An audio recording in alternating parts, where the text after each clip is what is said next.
Olá, pessoal, tudo bem? Como passaram esses dias?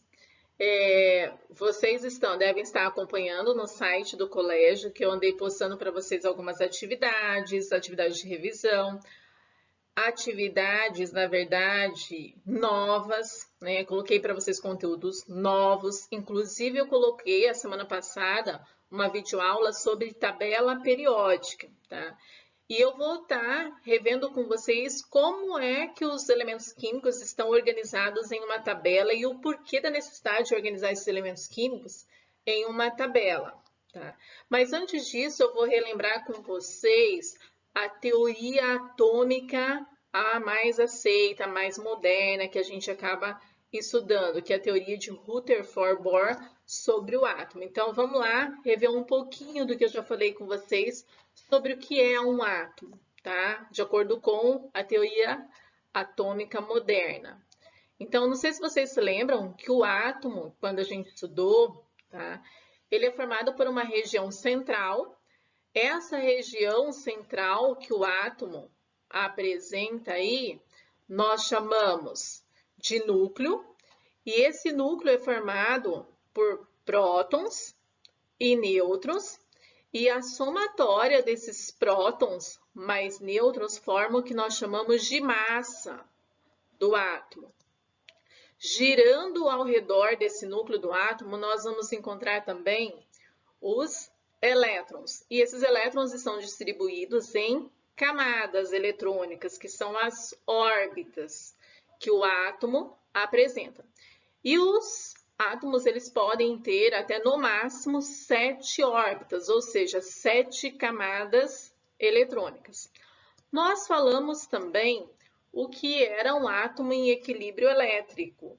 E um átomo está em equilíbrio elétrico quando o número de prótons e elétrons são iguais. Então, quando um átomo tem prótons e elétrons na mesma proporção, a gente diz que esse átomo está em equilíbrio elétrico, tá? Ou também chamado de átomo neutro. Nós vamos falar um pouquinho que ao longo aí do desenvolvimento da química foram descobrindo aí um monte de tipos de elementos químicos e um monte de informações sobre os átomos foram obtendo. E houve uma necessidade de organizar esses elementos químicos de tal forma que ficasse assim numa tabela organizada várias informações sobre os elementos químicos.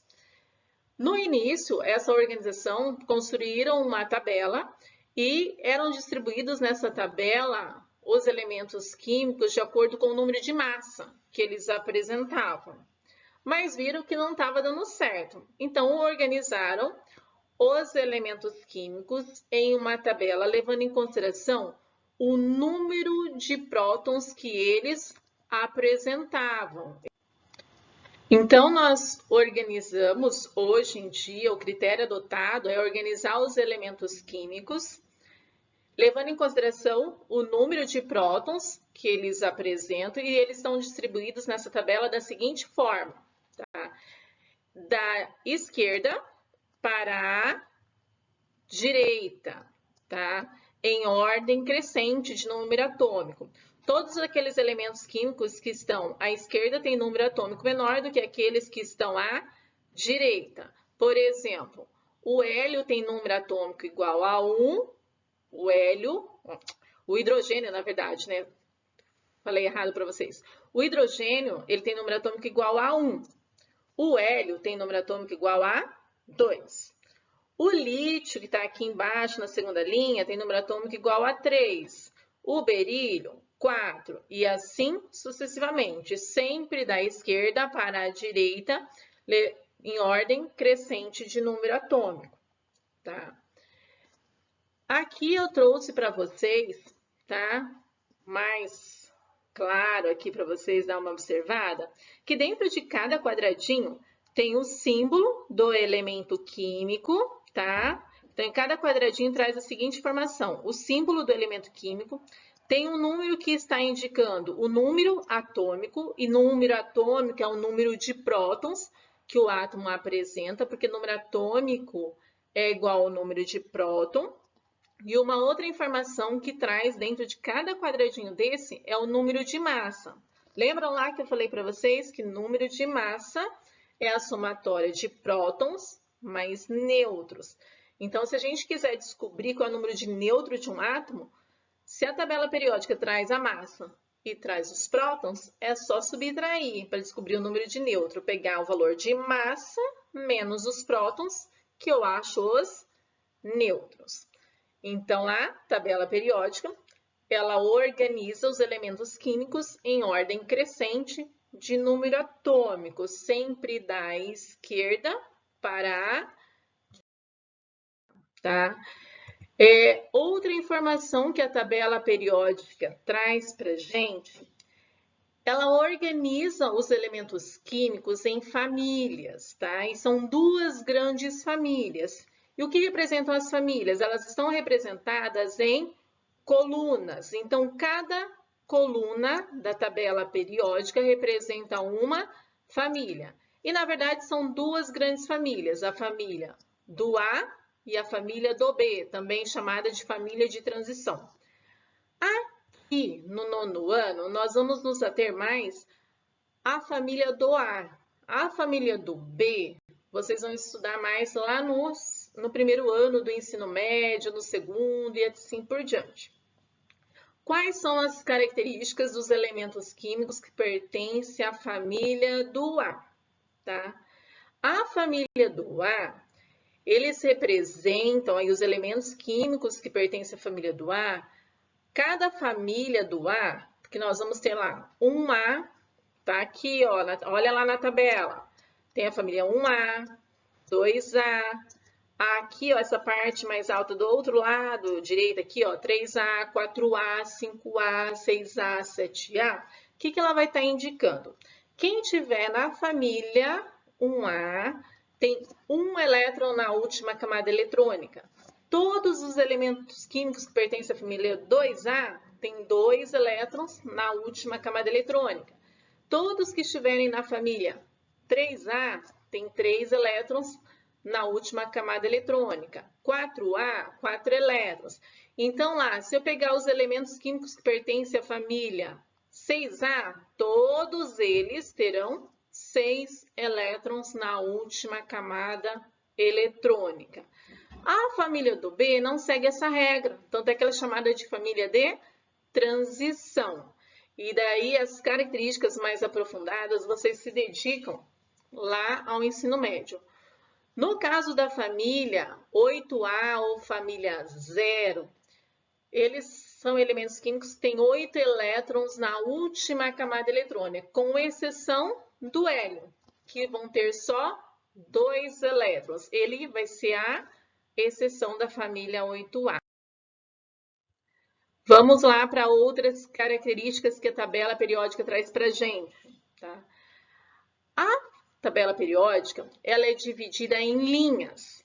As linhas da tabela também são chamadas de períodos. Tá? Então, as linhas são chamadas também de período. Por isso que a tabela é chamada de tabela periódica. Tá? E o que representa aí essas linhas? Elas vão indicar para a gente o número de camadas eletrônicas que um átomo tem. Ou seja, aqueles elementos químicos que estão na primeira linha têm uma camada eletrônica. Aqueles que estiverem na segunda linha, como por exemplo ali na segunda linha, a gente tem o lítio, berílio, boro, carbono, nitrogênio, oxigênio, flúor e o neônio. Todos eles terão 2 camadas eletrônicas. Então, quem estiver lá na 6ª linha, 6 camadas eletrônicas. E a gente nem precisaria perguntar quantas linhas a tabela periódica tem. Se as linhas representam o número de camadas eletrônicas e um átomo pode ter até 7 camadas eletrônicas, significa que a tabela vai ter 7 linhas, porque cada linha representa o número de camada que um átomo tem. Aí você fala, professora, mas por que tem mais duas linhas aqui embaixo? Porque essa primeira linha que está fora da tabela pertence à linha 6. E a última linhazinha que está fora da tabela pertence à linha 7. É que quando construíram a tabela, para ela não ficar com uma estética feia, tá? Acabaram retirando esses elementos químicos e colocando ali do ladinho de fora da tabela. Mas eles pertencem à linha 6 e 7. Eu trouxe aqui dois elementos químicos representados para vocês, para mostrar que realmente isso que eu falei para vocês é verdade. Eu tenho aqui, ó, o átomo de sódio. O átomo de sódio representado aqui, ele tem 3 camadas. Se vocês olharem na tabela, ele pertence à linha 3, então 3 camadas. O sódio aqui, ó, ele está na primeira coluna, família 1A. Então, ele deve ter um elétron na última camada. Se vocês olharem aqui, a última camada tem um elétron. O outro exemplo que eu trouxe aqui, ó, é o oxigênio. O oxigênio, se vocês olharem na representação aí do slide, ele tem 2 camadas eletrônicas. E se vocês forem olhar, aqui na tabela, ele está na segunda linha, então 2 camadas eletrônicas. Ele pertence à família 6A.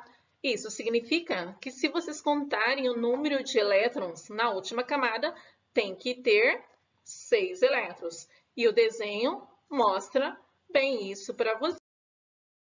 Então, agora nós vamos ver uma outra informação que a tabela periódica traz para a gente. Os elementos químicos na tabela periódica, eles também estão divididos de acordo com as propriedades químicas desses elementos químicos. E eles estão organizados na tabela, tá? Em metais, não metais ou ametais, gases nobres, tá? E lá na tabela eles estão representados todos coloridos, tá? A maior parte dos elementos químicos da tabela pertence aos metais. E quais seriam essas características dos metais, tá?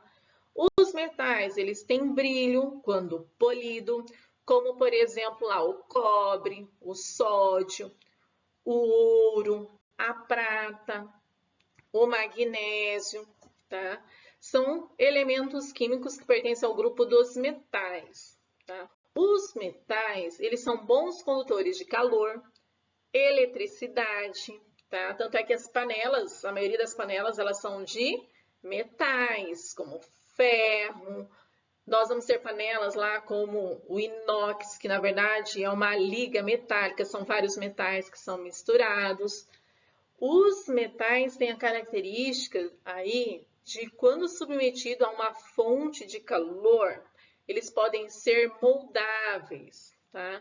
É claro que os metais precisam ganhar muito calor para ser moldáveis, mas eles podem ser moldados. Como, por exemplo, para se fazer um anel de ouro, o que pega?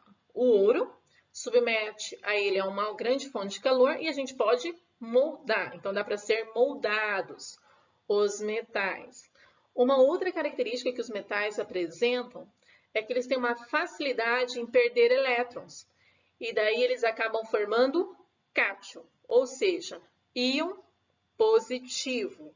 Então, aqueles elementos químicos que têm facilidade em perder elétrons são os metais, tá?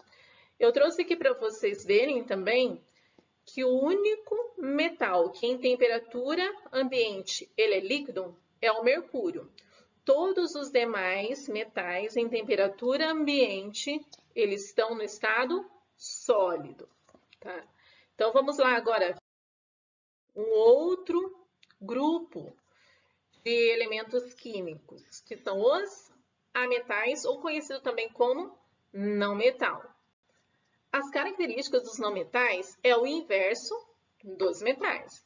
Se os metais emitem brilhos quando polido, não metal não possui brilho. Se os metais conduzem muito bem a eletricidade, não metal não vai conduzir bem a eletricidade. Se os metais conduzem bem o calor, o não metal tem dificuldade em conduzir calor. Os metais têm facilidade de ser moldáveis quando submetidos a uma fonte de calor. Os não metais, eles se fragmentam com facilidade, tá? E uma característica que os não metais têm é uma facilidade em ganhar elétron. E daí, se ele ganha elétron, ele acaba formando íon negativo, também chamado de ânion. Eu trouxe aqui duas imagens mostrando para vocês dois tipos de não metais, que é o enxofre e o iodo, tá? O enxofre ele tem um cheiro meio de ovo podre, assim, um cheiro meio ruim. Tem alguns produtos que são utilizados aí para alergia, que é muito comum colocar em enxofre, tá? E o cheiro dele não é muito agradávelzinho, não, tá? Então, vamos ver agora a característica de um outro grupo de elemento que vão ser aí os gases nobres, tá? O nome gases nobres, o nome já diz, né? Eles têm uma nobreza de serem encontrados de forma isolada na natureza. O que significa isso? Que esses elementos químicos não estão ligados na natureza a nenhum outro tipo de elemento químico. Enquanto os demais elementos químicos, metal, não metal, na natureza a gente não encontra eles sozinhos, eles vão estar sempre ligados a um outro elemento químico, formando as moléculas químicas. No caso dos gases nobres, esses elementos químicos que pertencem a esse grupo e esses elementos químicos estão presentes na última coluna da tabela periódica, que são os gases nobres, tá? O nome gases nobres é devido a essa nobreza de serem encontrados isolados, não se liga a nenhum outro tipo de elemento químico. Um exemplo bem comum que eu tenho para dar para vocês é o hélio, tá? O hélio, esse gás, ele é muito utilizado, tá, para encher balões, cuja densidade dele é bem baixa. Tanto é que quando a gente pega um balão de hélio, é comum ele, se você não segurar direito, ele sai voando, né? Ele vai embora, porque ele é um gás muito leve, ele é bem pouco denso, né? Então, bem levezinho. Um outro exemplo, tá, é o neônio. É um gás muito utilizado em lâmpadas, e daí essas lâmpadas é muito comum ser usado em letreiros, tá? São gases presentes em algumas lâmpadas. E por último, o hidrogênio. Se vocês voltarem ali na tabela periódica, vocês vão ver que o hidrogênio pertence à família 1A. E todos os elementos químicos da família 1A, que é a primeira coluna da tabela periódica, são metais, exceto o hidrogênio. O hidrogênio é um elemento químico que não pertence nem aos metais, nem aos não metais e nem aos gases nobres. Ou seja, hidrogênio é ele sozinho, tá? É um elemento químico que não tem a característica semelhante nem a metal, nem não metal, nem gases nobres. Então, seria o hidrogênio, o elemento hidrogênio. Ele tem uma característica de se ligar a vários tipos de átomos e ele apresenta um elétron, tá? Na camada de valência. Na verdade, o hidrogênio ele só tem uma camada eletrônica. O hidrogênio ele é usado até como combustível de naves espaciais. Ele tem uma combustão muito boa, né? Quem sabe no futuro aí a gente possa ter carros aí movidos a gás hidrogênio. Então, por hoje, tá? O que eu tinha para falar para vocês, era um pouquinho sobre o que significa cada coisa da tabela periódica, tá? Então, a tabela periódica, ela traz a informação de números de elétrons na última camada. Então, os elementos químicos que pertencem à família do A indica o número de elétrons que eles apresentam na última camada eletrônica. Então, na primeira coluna, que é 1A, 1 elétron na última camada. Família 2A, 2 elétrons na última camada. 3A, 3 elétrons. 4A, 4 elétrons. E assim por diante. As linhas, que são os períodos, da tabela indica o número de camadas que um átomo apresenta. Quem tiver na primeira linha, uma camada. Na segunda linha, 2 camadas eletrônicas e assim por diante. A outra coisa que a tabela periódica traz de informação para a gente é todo aquele colorido. O que indica aquele colorido? Que os elementos químicos estão organizados de acordo com as características químicas que eles apresentam. E são 3 grandes grupos: os metais, os ametais e os gases nobres. E cada um desses grupos tem uma característica específica desses elementos químicos. Certo, povo? Na próxima aula, a gente vai estar falando sobre os elementos químicos, que eles podem ser classificados em átomos isótopos, isóbaros e isótonos. E até a próxima, pessoal. Beijo!